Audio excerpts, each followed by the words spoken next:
Hello everyone, welcome back to the channel. I'm Julie and today we are back with a highly requested Feng Shui video. Today we are discussing Feng Shui guides for your living room and how to energize every corner of your living space with specific elements and symbolic home decor. If you've ever wondered what type of home decor items you should be decorating with to bring in more positive energy into your home and space, this video is for you.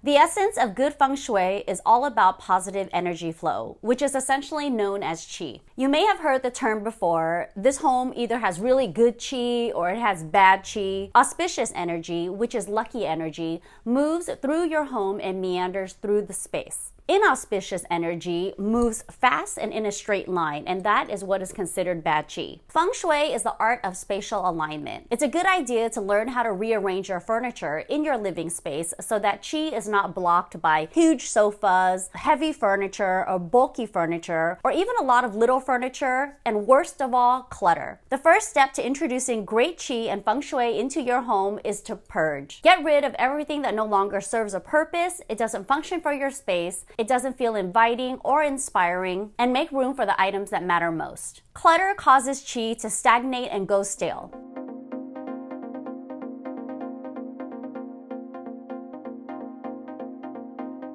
Qi must always have a place to slow down, meander, orbit, and accumulate. Good Qi fills a room with so much vibrant energy, and that is definitely what you want for your space. The goal of Qi is to achieve harmony and balance in a space. Allow Qi to meander through your space so lucky sectors are activated, poison arrows dispelled, and the end result is that you feel lighter, uplifted, and more positive within your own personal domain. Don't worry about getting every room perfect. There's no such thing as a perfect Feng Shui home because your needs change. The users of the space change. Life is in constant transition, so that's the beauty of interior design and Feng Shui. You're able to adapt the rules according to your lifestyle and current needs.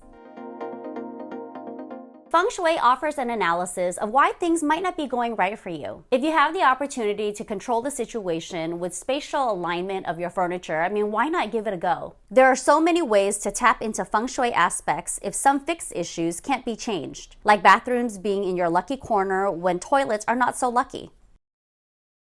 Remember to start where you are, use what you have, and do what you can. Before we get started, this is just a friendly reminder to consider each image as I'm showing a topic or illustrating a point. It's virtually almost impossible for me to find a perfectly feng shuied room with every condition perfect and kind of illustrates all the topics that I'm speaking about in one video. I get so many comments from viewers stating that I see the bed is in a command position, but you also talked about the nightstand being taller than the bed, and that's a poison arrow that's kind of jutting at the user of the space. You have to isolate the image and isolate the topic that I'm speaking of. Clearly, not every interior designer or even homeowner follows Feng Shui rules and guidelines. So it's very, very difficult for me to find an image and share it in the video where one image just encapsulates every single point. So please just take the images point by point and topic by topic. Where you need to make a decision between two conflicting recommendations, always do the one that's easiest for you. Choose the one that promises a little bit more positive luck with the aspects that you may be dealing with in your life.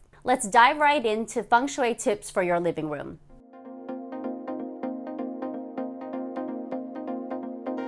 The main living area in your home is a great place to have water features, mirrors, beautiful lighting, and lucky symbols because unlike private bedrooms in the home, all the members of your family will benefit from the good fortune. Here's how you energize every single corner of your living space. Step 1 is to sketch out your space.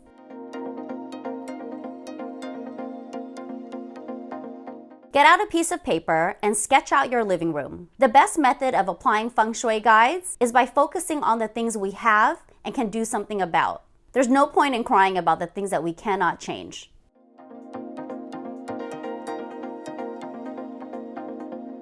Divide the room up into 9 squares. Don't worry if your room is L-shaped, or it's open-planned, oblong-shaped, or even irregular. Do your best to divide the room up into a grid and take note of any protruding corners or missing sectors.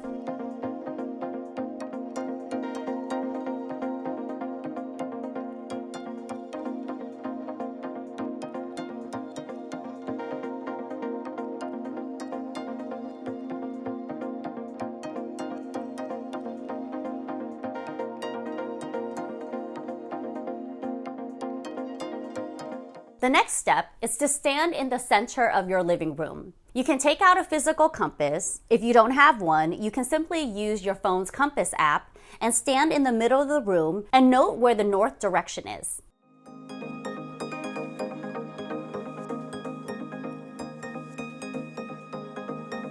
You can get your orientations by standing in the middle of the space. I use true compass directions for this application, as opposed to the location of the main door, which you might find in other Feng Shui guides. I find my practice more accurate and consistent this way.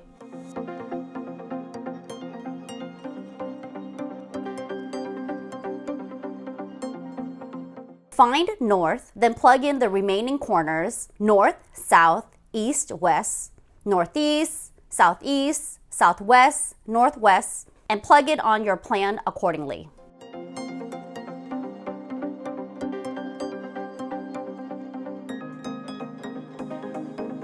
Now let's have some fun. Each direction of the compass correlates to ruling elements based on the Bagua map. You can enhance the qi and good vibes in the corner of each room by placing decorative elements there that correspond to each sector. The east and southeast corner correlates to the wood element.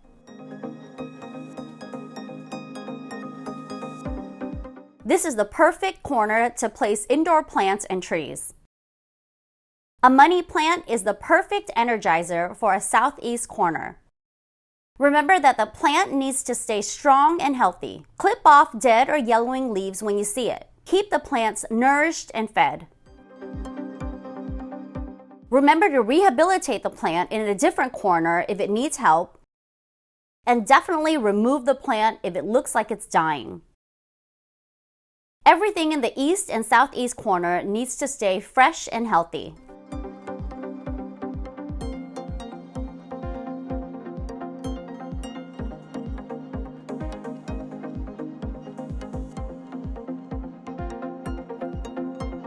If you don't have a green thumb and you're a little reluctant about having indoor plants in your space, specify fake trees or faux flowers with silk leaves. I mean, they generally look more realistic and they're a little bit of a higher price point, but you'll benefit from all of the good qi that those faux varieties bring in. Dried flowers are an absolute no-no because dried flowers are dead flowers. There are a list of auspicious plants and flowers like magnolias, peonies, orchids, chrysanthemums, bamboo plants, and plum blossoms that bring in great positive qi.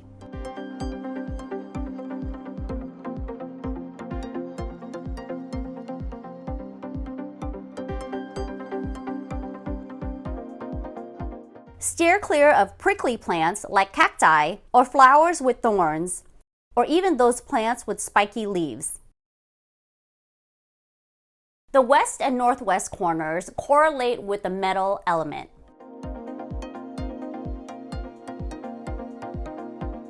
Place metal bells, metal sculptures, and metal home decor in that corner. You can even place 6 to 7 rod wind chimes to activate this corner. Just remember never to sit under a wind chime because metal above your head suggests a weapon ready to strike. Think swords and knives of the olden days, which were all associated with the metal element.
southwest and northeast symbolize the earth element.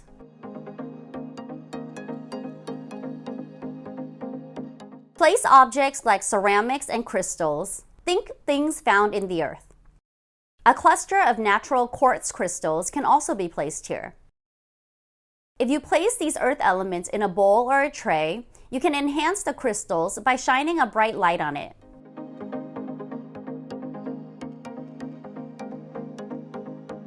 You can even try a large rock or a boulder,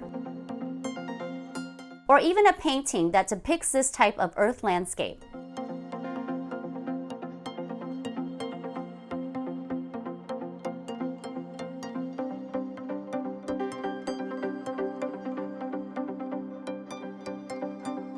A marble statue would be fabulous in this corner, as well as a marble table.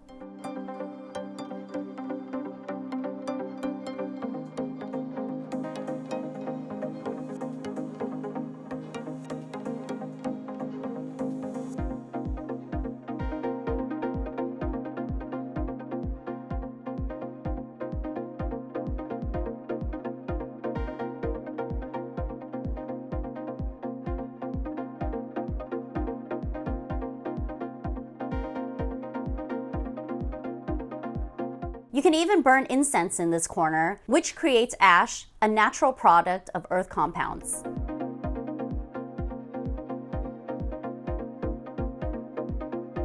The south corner or sector of the living room is all about fire.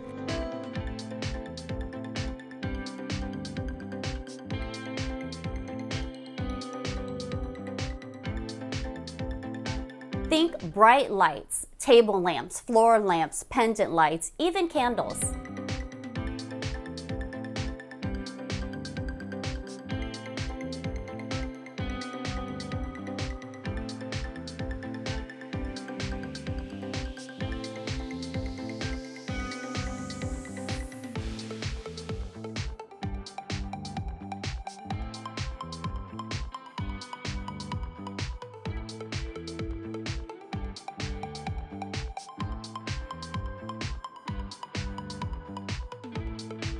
A mirror located in this corner, reflecting bright light, can enhance your luck and positive chi.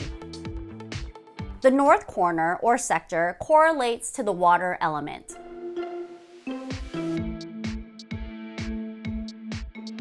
Think aquariums, small table fountains, even a painting of a moving water scene like ocean waves. Think active yang water for active living rooms.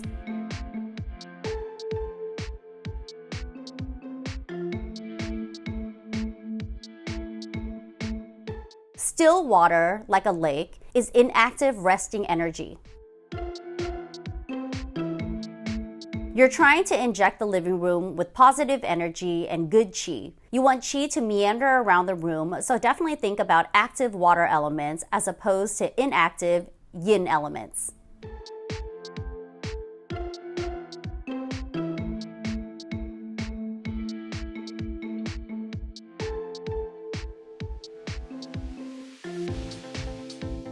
In addition to activating those specific corners with symbolic elements, keep these tips in mind. Do not place any mirrors opposite the front door. Chi comes in through the front door, and the last thing you want to do is bounce that energy right back out. In living rooms itself, mirrors should not reflect the door. This will cause chi to fly out immediately. Even when that mirror is reflecting a beautiful landscape, the straight flow of chi is deadly in Feng Shui terms. Watch my video on Feng Shui tips for mirrors in the home for more inspiration.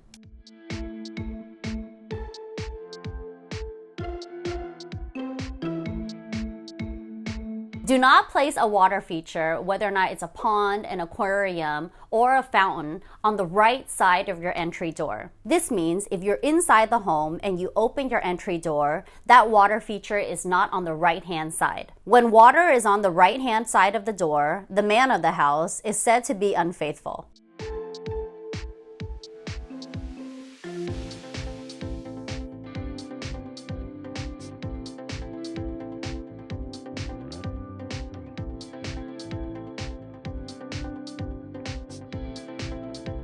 Always have a focal piece of furniture in your living room and position it in a way that when Qi enters the space, it has time to focus on the piece and meander around to all of your smaller accent pieces. The more Qi is allowed to curve in your space and move around, the better.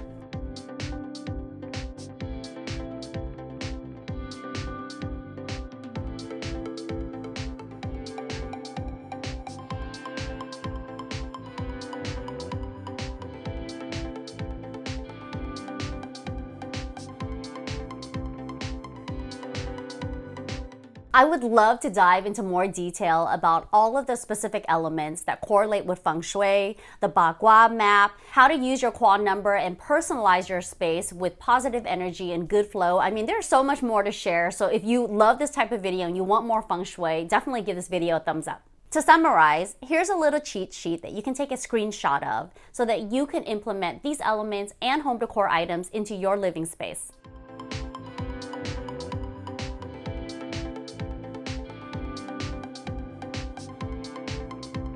Remember that the methods that you choose to apply in your own space should be dependent on two factors. One, your existing conditions, and two, your budget constraints. Practicing Feng Shui room by room will get easier as you understand the principles, since the same rules can be applied to each room, although some rooms become more important than others for different reasons. The primary bedroom is probably the most important, and home office if you work from home, since they deal with single users of the space.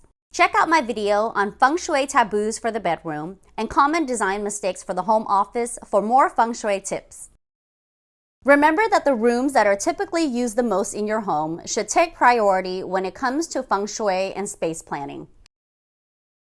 Sometimes it's simply impossible to apply all the Feng Shui rules, guidelines, and recommendations in one space. Do what you can, move things around, and see how you feel. If you can't tell the difference, then there's no harm and there's no foul. I mean, I feel absolutely unstoppable when the Feng Shui is good in my home and the Qi moves around. I mean, I really just feel it from my head to my toes. At the end of the day, Feng Shui, much like interior design, should be fun. Use the recommendations to custom fit to suit your lifestyle and needs.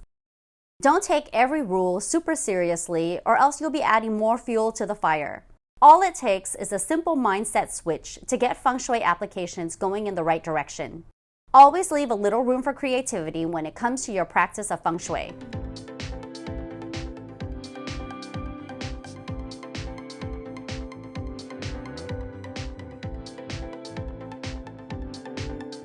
Comment below and let me know if you have any questions when it comes to Feng Shui tips for your living room and your home. Remember that I am not the resident expert. I just consider myself a lifelong practitioner. First, in my family home with my mom and her Feng Shui masters, and later with my husband as I purchased our first home. I love the historical root of this ancient practice, and I love to see how I can switch my place up using Feng Shui recommendations. I will do my best to help guide you, but remember that the most important aspect of Feng Shui is how you feel in the space. And there's no amount of books or YouTube videos for that matter that's going to help discern that for you. If you like this type of content and you're loving the Feng Shui series, please give this video a thumbs up. Comment below and let me know if you have any questions when it comes to Feng Shui, or let me know if you want any additional Feng Shui topics covered in this series. Remember to share this video with anyone you know who's interested in Feng Shui, and subscribe to my channel if you haven't already. Click that little notification bell to be notified of new videos that we drop every Tuesday. Thank you so much for watching. I'll see you next week.